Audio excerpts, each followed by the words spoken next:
Hello everyone, welcome to today's lecture.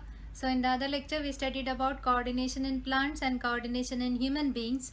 Now what are the two systems which carry out the coordination in human beings? It is nervous system and endocrine system. Today we will study the structure of nervous system. We studied that nervous system is basically made up of neurons. Neurons or nerve cells. You had studied the structure of neuron. What are the three types of neuron? Sensory neuron, motor neuron and association neuron. Now, human nervous system consists of three parts. These are the three parts of human nervous system: central nervous system, peripheral nervous system and autonomic nervous system. Okay, so human nervous system could be divided into three parts: central nervous system, peripheral nervous system and autonomic nervous system. Central nervous system or CNS, peripheral nervous system or PNS, autonomic nervous system or ANS. Now central nervous system could be divided into two parts: brain and spinal cord. Brain is divided into three parts according to your syllabus: cerebrum, cerebellum and medulla oblongata. Spinal cord, it is the cord which passes in through the vertebral column. Peripheral nervous system consists of cranial nerves and spinal nerves. Cranial nerves are the nerves arising from the cranium, and spinal nerves are the nerves arising from spinal cord. There are 12 pairs of cranial nerves and 31 pairs of spinal nerves.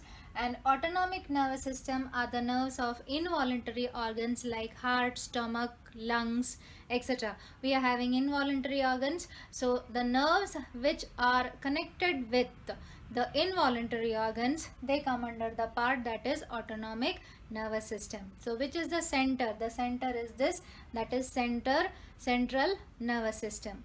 Now we will study the structure of nervous system basically. So this is the diagram which is given on page number 173. I have drawn this diagram, but you have to draw the other diagram if a question is asked on draw the diagram structure of human brain. Okay, structure of human brain. If you have been asked, you have to draw the other diagram. This is easy to understand, that is why I have drawn this. Okay, so here this part which I have shown in dots, that forms the cerebrum. This part lines, that forms the cerebellum. Okay, and the beginning of spinal cord, it is called as medulla oblongata, and it comes down as spinal cord and it passes through our backbone. Okay, so I repeat, this main part is the cerebrum. This part at the back of your head, that is cerebellum. The beginning, it is medulla oblongata, which is behind. It comes down as spinal cord. So this is about brain and spinal cord. Now this brain is kept in a cavity. Okay, you know about skull. This cavity, the cavity, it is called as cranial cavity. So what is cranial cavity? Is the bony covering present which protects the brain, that is called as cranial cavity. Inside the cranial cavity, again there are membranes. Okay, there are layers of membranes. These membranes, I have shown two. These membranes, they are called as meninges. Okay, they are called as meninges, and the brain is placed inside the meninges. Now this brain has some cavities. Okay, they are having cavities. There are foldings like this. So cavities are present inside. Those cavities are called as ventricles. Okay, whereas in case of spinal cord, this spinal cord passes through a set of bones. We are having set of bones. Okay, that is the backbone which is present, and the spinal cord passes through that backbone set of bones. Okay, while passing through the set of bones, it is having a covering, it is having a tubular canal, canal. That tubular canal, it is called as central canal. So inside the vertebral column there is tubular canal, that is central canal. Inside the central canal there is spinal cord.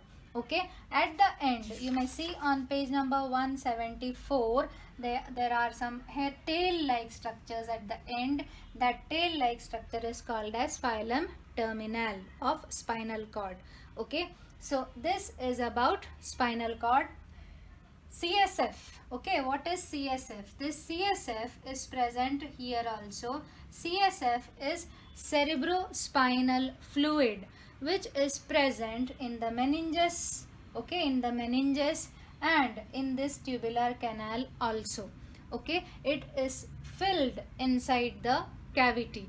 What is the purpose? It provides nutrients and it protects the brain from mechanical shock. Okay, so what is the purpose of cerebrospinal fluid? It provides nutrients and it protects the brain and spinal cord from mechanical shock. So the brain is dipped, it is flooded, it is filled with cerebrospinal fluid. The spinal cord has also got cerebrospinal fluid in the long tubular cavity. Okay, so this is about the structure of brain. Now we may see in our textbook page number 172. If you are having a question on write a short note on central nervous system, you have to write that complete paragraph which have these points: cranial cavity, meninges, ventricles and cavities, CSF. Here vertebral column, central canal and phylum terminal. That much you have to write if you are having a short note on central nervous system.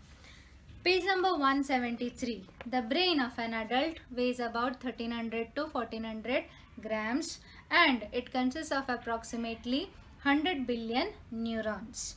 The left side of our brain controls the right side of our body and the right side of our brain controls the left side of our body. You may see there is a diagram given. They give the diagram and ask questions, or otherwise they will ask directly a 2-mark question to write the functions of left brain and functions of right brain. Functions of left brain, it is analytical thinking, logical thinking, language, science and mathematics. Function of right brain is holistic thinking, that means thinking on a whole. Whole means it is not a whole, complete thinking on a complete thing, not on the parts. Analytical thinking, in analytical thinking we divide a particular topic into different parts and then we think about it. Whereas in case of holistic thinking, the complex, the complete thing, if you are studying or thinking, that is said to be holistic thinking. The holistic thinking is under function, is a function of right brain.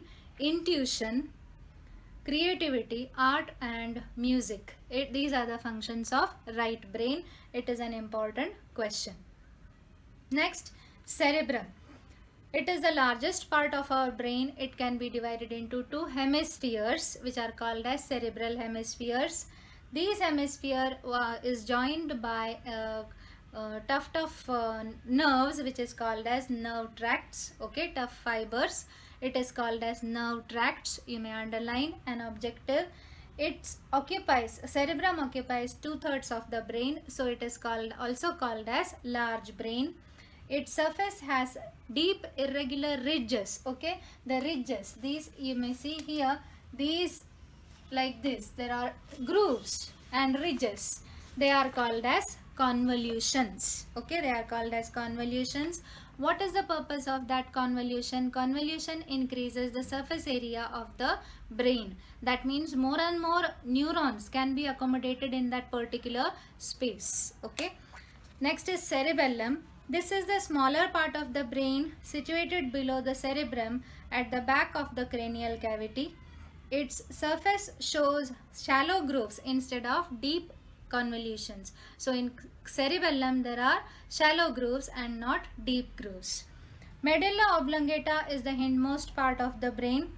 It has 2 triangular swollen structures called pyramids. It continues downwards as the spinal cord. Now we may study about spinal cord, page number 174. Think about it. There is a question.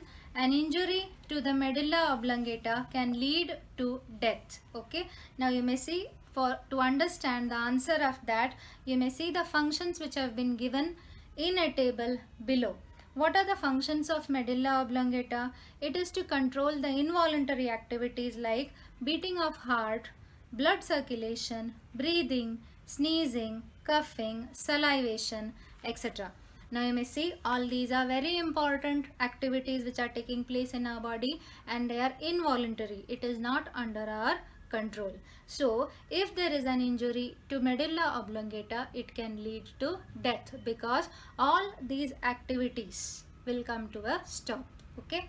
Next is about spinal cord. The spinal cord is part of the central nervous system and it is held within the vertebral column. It is slightly thick but gradually tapers towards the end. There is a thread-like structure at the end which is called as filum terminale. Now there is a find out question. You may have seen how a drunken person struggles to maintain his body balance. You might have seen drunken people, they are unable to balance their body. Why? Cerebellum. Okay, you will see the function of cerebellum again in the table. Cerebellum, it is coordination of voluntary movements and maintaining the body's balance. So alcohol affects the cerebellum. Okay, alcohol affects the central nervous system. That means it affects mainly the cerebellum of the brain. So, and what is the function of cerebellum? The function of cerebellum is to maintain the balance of our body. Okay, and to coordinate the voluntary movements. We can see, we can talk. Okay, if a person is there, we can understand a person is there and we can talk accordingly. That means there is coordination between the brain, the eyes and the mouth. Okay, so in case of these persons, what is happening? There is no coordination in voluntary activities also, and there is no maintenance of balance also, because the cerebellum is affected by the alcohol which the person has consumed. So there is less coordination and balance in case of drunken people. Now the table below, brain, different regions and functions. This you have to learn. It is a 2-mark or 3-mark question. You will be asked the functions of cerebellum separately or together. Cerebrum, control of voluntary movements, concentration, planning, decision making, memory, intelligence and intellectual activities. Cerebellum, it is coordination of voluntary movements, maintaining the body balance. Medulla oblongata, it is control of involuntary activities like beating of heart, blood circulation, breathing, sneezing, coughing, salivation, etc. Now what are the functions of spinal cord? Conduction of impulses from skin towards the brain, conduction of impulses from brain to the muscles and glands, function as center of coordination of reflex actions. Okay, now this reflex action is the topic next. Next they have given about peripheral nervous system and autonomic nervous system. Peripheral nervous system consists of the nerves which arise from the cranium and the nerves which arise from the spinal cord.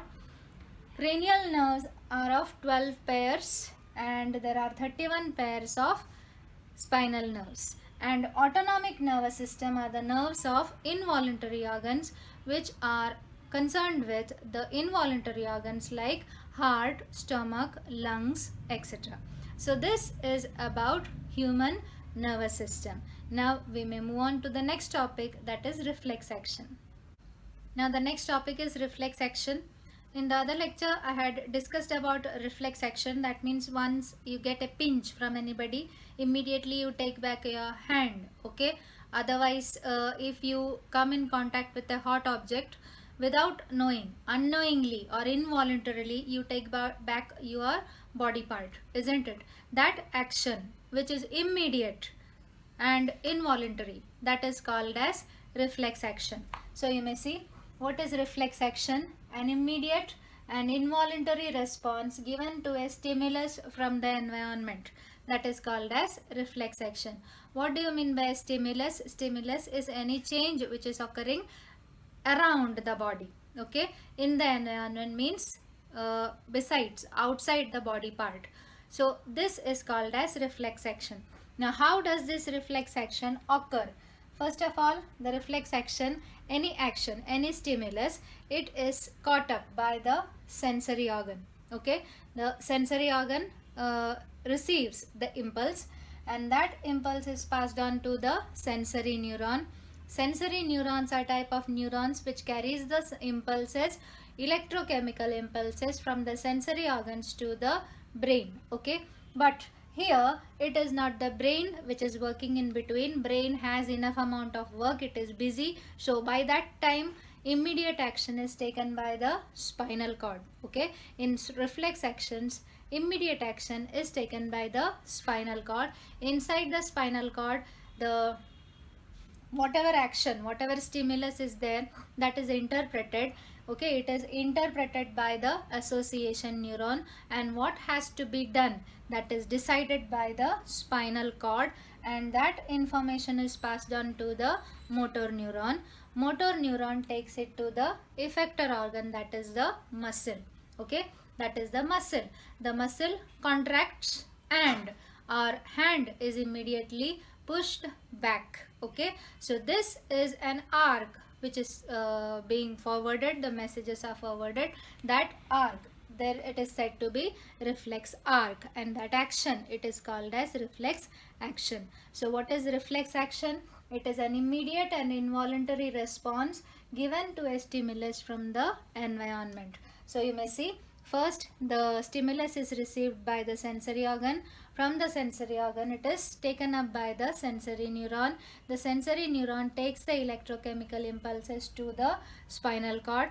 The association neuron interprets the particular action, and the decision is passed on to the motor neuron. The motor neuron takes it to the effector organ, and the effector organ shows the effect, that is the result. But from the spinal cord, that information is sent to the brain also.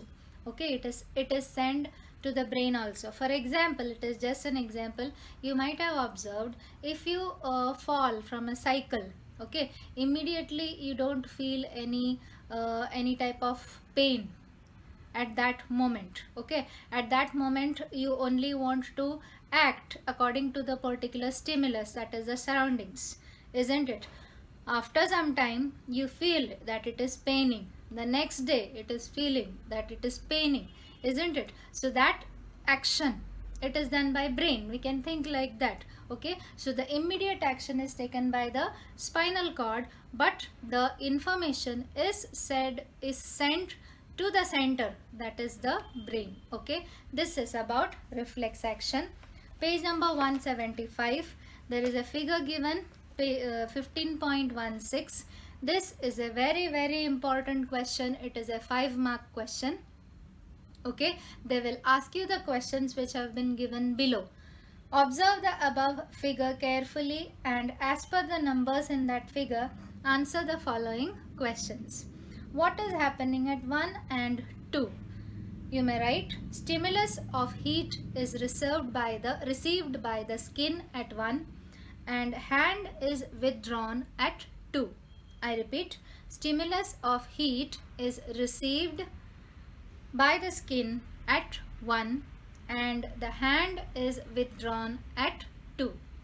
Which nerve carried the impulse to the point marked 3? Sensory neuron. In which direction is it conducting the impulse? Towards spinal cord. Which is the nerve shown by 4? It is association neuron. It interprets the sensory impulse and generates the impulse which is passed on to the motor neuron. Which is the organ marked as 5? It is spinal cord. At 6, which nerve is conducting the response impulse? It is motor neuron. At 7, where has the impulse reached? The impulse has reached the effector organ, that is muscles. What is its effect? The effect is that hand is withdrawn due to change in shape of the muscle. Okay, due to change in shape of the muscle. I'll give you the answers. You may note it and keep. It is a very important 5-mark question which is very frequently asked. Now we may move on to the next topic, page number 176, that is chemical control. So we studied about nervous control. In nervous control we studied it is brought about by nervous system with the help of nerves. Okay. Endocrine system brings about chemical control. It produces some chemicals. With the help of those chemicals also coordination of body is carried out. Those chemicals are called as hormones. They are produced by glands which are called as endocrine glands. Now these glands are ductless glands. Duct means a particular pipeline. Okay, these endocrine glands do not have a particular pipeline. They produce whatever the hormones they produce, it is directly secreted into the blood and the blood carries it to different parts of the body. Okay, for example, I'll tell you, pituitary gland is placed in the head, okay, in the brain. It produces growth hormone. Okay, is it only the head which grows? No, complete body grows. That means that hormone is reaching the different parts of the body, all body parts, isn't it? How does it reach? It reaches through blood. So these glands produce hormones and secrete it into the blood. So and blood travels, blood transports it to different parts of the body. So they are called as ductless glands. A very important give reason question. Endocrine glands are called as ductless glands. You may mark in the first paragraph. Now this hormones, the action of hormones is very slow, but it is long lasting. It is very important that hormones are secreted only in required quantity. Okay, now the amount of hormone which is produced in our body should be controlled. It is controlled by feedback mechanism. For example, when there is less amount of glucose, insulin is not produced, but when there is enough amount of glucose, more than enough amount of glucose, then the particular insulin is produced in the pancreas. Okay, so the production of hormone is controlled in our body. If it is not controlled, it may lead to hormonal imbalance and different disorders of the body. For example, you might have heard about thyroid. Okay, hypothyroidism is a condition where there is imbalance in production of hormone. Okay, now we will study figure 15.17. They have shown the position of different glands. This diagram is important. They will give you the diagram, give you the points and ask about labeling and their functions. Okay, they will ask you to label it and to write the functions. Now the functions of different hormones are given on page number 177. Before studying about that, we will study the difference between nervous control and chemical control. In nervous control, the coordination is brought about by neurons. In chemical control, the coordination is brought about by chemicals called hormones. Conduction of nerve impulse is fast compared to that of action of hormones, which is very slow. Effect of nerve impulse is short-lived, whereas effect of hormones is long-lasting. This is an important question, again frequently asked. Distinguish between nervous control and chemical control. It is not there in the notes. You may copy it and write. You may write it in your notebooks. Now page number 177. Endocrine glands, location and important functions. The first one is hypothalamus. Location, it is above the pituitary gland. Hormones. Secretes the hormones which control the activity of secretory cells of the pituitary gland. That means it controls the pituitary gland. Next is pituitary gland. Location, it is at the base of the brain. Hormones, there are different types of hormones which are produced by pituitary gland. This you have to learn. Growth hormone, which stimulates the growth of bones. Adrenocorticotropic hormone, which stimulates the adrenal gland, which is above the kidney. Do you remember the diagram which we had drawn? Above the kidney there was adrenal gland. So stimulation of adrenal gland is brought about by the hormone which is produced by the pituitary gland, which is in the brain. Thyroid stimulating hormone, it stimulates the thyroid gland. Prolactin, it stimulates milk production. Follicle stimulating hormone, it controls the gonads. Gonads means reproductive organs in our body. Luteinizing hormone controls menstrual cycle and ovulation. Now these are processes which are taking place in female body. Oxytocin contracts uterus during parturition. Parturition is the process of delivering of a baby. Okay, delivery. You might have heard delivering a baby, delivery of a baby, that is called as parturition in biology. Antidiuretic hormone, it regulates the water level in the body. You have to learn the name of every hormone and its function. Thyroid, anterolateral sites of trachea in the neck region. Hormones, thyroxine, it controls the growth of body and metabolic activities. Calcitonin, it controls calcium metabolism and calcium level in the blood. Next is parathyroid. These are the 4 glands behind the thyroid gland. The hormone, parathormone, it controls the metabolism of calcium and phosphorus. Next is pancreas. It is made up of 4 types of cells. Again a 1 mark question. What are the 4 types of cells in pancreas? Alpha cells, beta cells, delta cells and PP cells. Alpha cells produce glucagon, which stimulate the liver to convert glycogen into glucose. In our body, excess amount of glucose is stored in the form of glycogen. That glycogen is converted into glucose whenever we need energy. That process is brought about by the hormone, that is glucagon, produced by pancreas. Next is insulin. It stimulates the liver to convert excess blood glucose into glycogen. So whenever we eat the particular food, carbohydrates are converted into glucose. Some amount of glucose is used up by the body. The remaining glucose is converted into glycogen and stored in the liver.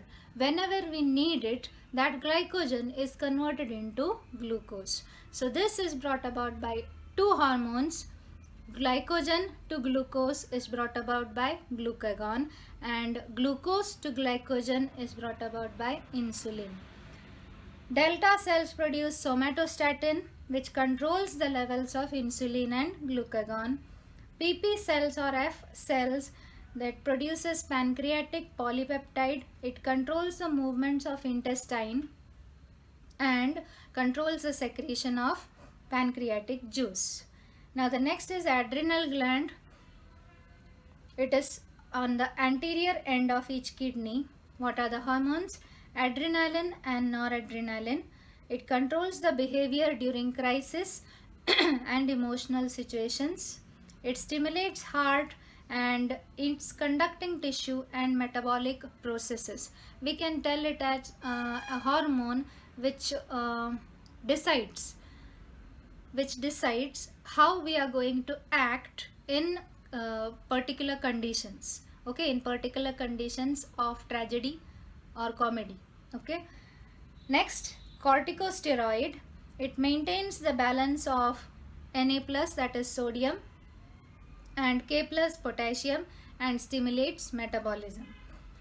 Ovary, on the either side of uterus in women. Okay, it is present only in women. It produces estrogen and progesterone. Estrogen stimulates the growth of endometrium. Endometrium is the wall of uterus. Stimulates the growth of secondary sexual characteristics in women. Prepares the endometrium for conception, that is formation of a baby, and maintains the pregnancy. Testis, it is present in the scrotum of males only. It produces the hormone testosterone. It stimulates the growth of secondary sexual characteristics like beard, mustache, hoarse voice in women, in men, etc. Next is thymus in thoracic cage near the heart. It produces the hormone thymosin, controls the cells which give rise to immunity. Okay, so out of these glands, the most important are, take page number 178, question number 4. They have given the name of some glands. You have to write, you have to learn the name of the hormones and its functions of these glands. What are they? Pituitary, thyroid, adrenal, thymus, testis, ovary. Okay, you may study about these. So you may go through the textbook. If you are having any doubt, you may ask. Thank you.